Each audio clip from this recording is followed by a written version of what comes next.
get on your way to try to build a company. You can do it with 3 or 4 engineers and using things like AWS and lots of development tools, and there's cheaper forms of marketing now and ways that you can actually get some users quickly.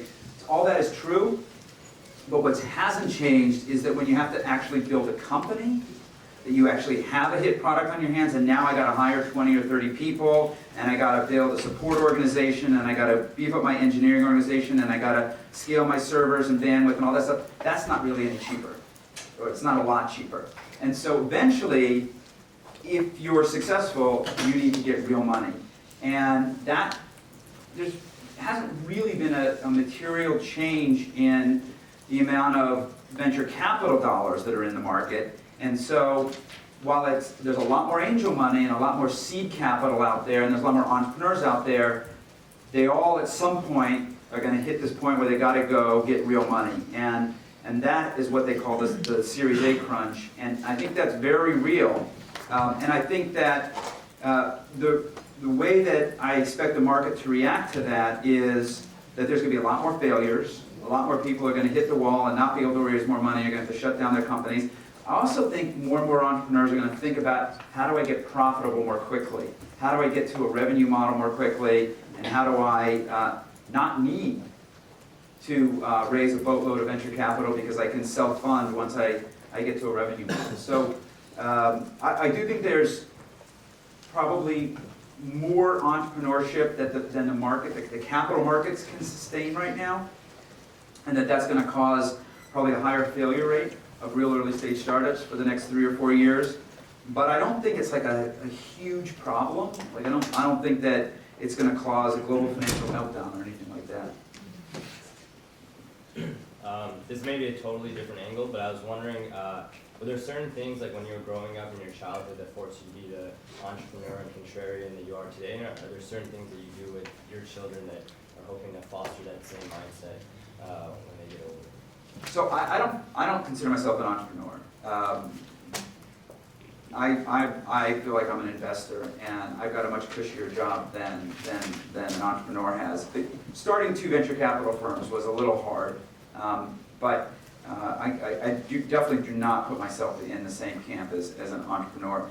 I always was a little bit of a rebel growing up. My mom considered me a total pain in the ass my entire childhood, and I think some of it comes from being second child. My older brother's a year older than me, and I always wanted what he had, and was just really competitive with him. I grew up in an Army family, and I moved every year, literally every year for the first 13 years of my life. My dad would come home and say, we're moving to XYZ, and we'd pack up the car and we'd move. So that caused, I think that had a really big impact on me. I love change, and I love anything that's new people, new ideas, new places, new homes. And I get very tired of things quickly, and I'm really bad at maintaining relationships that are out of sight. For example, I don't think I talked to more than 3 or 4 of the people I went to business school with. And it's just a bad flaw in my character. But I think it all comes from my childhood. My kids are having a very different childhood, and I don't think that they're going to have some of the same chips on their shoulder that I have. I sometimes worry a little bit about that, but there's nothing I can do about it. I don't think. I can't, create some false life, for them so they can have it hard. It's tough for doing that.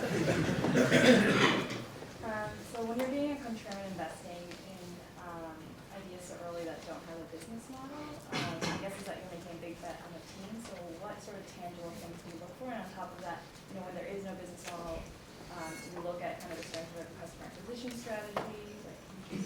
We're not that analytical. I wish maybe we were sometimes. But what we like to invest once the product's in the market. So we have occasionally invested in teams before they launch their product. And that cohort is the worst performing cohort in our portfolio. It's fortunately a fairly small cohort, less than 10 companies. we really don't want to do that. And the reason is that I think the product is the evidence that the team is the right team to execute this idea, right? So there's lots of people who have the same ideas at roughly the same time. In fact, when Twitter launched, there was Jaiku, there was Pounce. Pounce? Pounce? I think it was Pounce. There was 3 or 4 Twitter-like products that launched at the exact same time. So it wasn't that Jack's idea was actually completely, totally novel, but they executed it better, and they ended up winning the market. And so what I like to say is it's the right idea, executed the right way by the right team. And so for us, being able to see the execution, the product execution, is we want to like the team, but we also want the team to demonstrate that they are the right team to win the market. So that's how we think about it. In the back. Thanks. On the subject of contrarianism, again, really what you were stating just now, when there's so many fast followers in terms of rocket internet, I mean, even when Brewster came out, you know, there's Full Contact, and there's Smarter, and there's a bunch of people in the address book space, there's a bunch of people that were doing the Twitter model. Is being contrarian a sustainable strategy when everyone can fast follow so quickly? Or is there going to be a change in how that happens? That's a great question. I think, you know, that the early leader in a market has, the early leader who gets credited with being the category creator the way Twitter did, definitely gets some kind of special love from the market that allows them to sustain the copycats. And I also think that if you're just a copycat, it's really hard to out-execute. I mean, people could say that Halo is a copycat of Uber, and in some ways they are, but they specifically approached a different segment of the market, which is the black cabs in London, the yellow cabs in New York, the regulated cabs in Tokyo, as opposed to the limousine and black car market. So we felt that while the app actually works very similarly, there were some differences as well. In fact, the way the app works is I didn't mean to go on a rant on Halo, but what's interesting about Halo is that a lot of cabs can use Halo without ever taking a fare, because it's also sort of Foursquare for cabbies, and a lot of cabbies use it to communicate with each other about where they are, where fares are, where fares aren't. They chat on it, they talk to each other on it. So it's a little bit like a social network for cabbies, and that's why they have 5,000 or 6,000 cabbies in New York City that are using Halo right now, and e-hailing's not even legal in New York yet. So they have a different driver acquisition strategy than Uber, and they have a different set of the market they go after.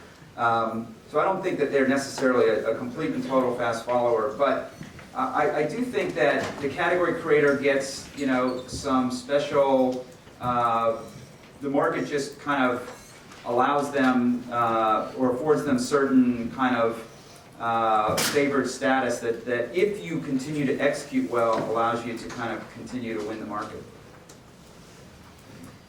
My name is Jimmy, and it's kind of changing gears to education. What were your primary reasons for pursuing an MBA at Wharton, and like, did you kind of know what you wanted to do after or throughout? Yeah, my application to Wharton, I wrote that I wanted to be a venture capitalist. I was an engineer, a software engineer. I'm a mechanical engineer by education, but I was working as a software engineer, and I wanted to get into venture capital, and I knocked on a bunch of doors of venture capital firms, and they said, you got to have an MBA. I said, all right. So I applied to business school, and I wrote on my application that I was going to business school so that I could get into the venture capital business. So I came here very specifically to do that, and I talked to a venture capital firm in New York City into letting me work for them in the summer between my first and second years. So it was very much like, this is what I wanted to do. I knew what I wanted to do when I came here.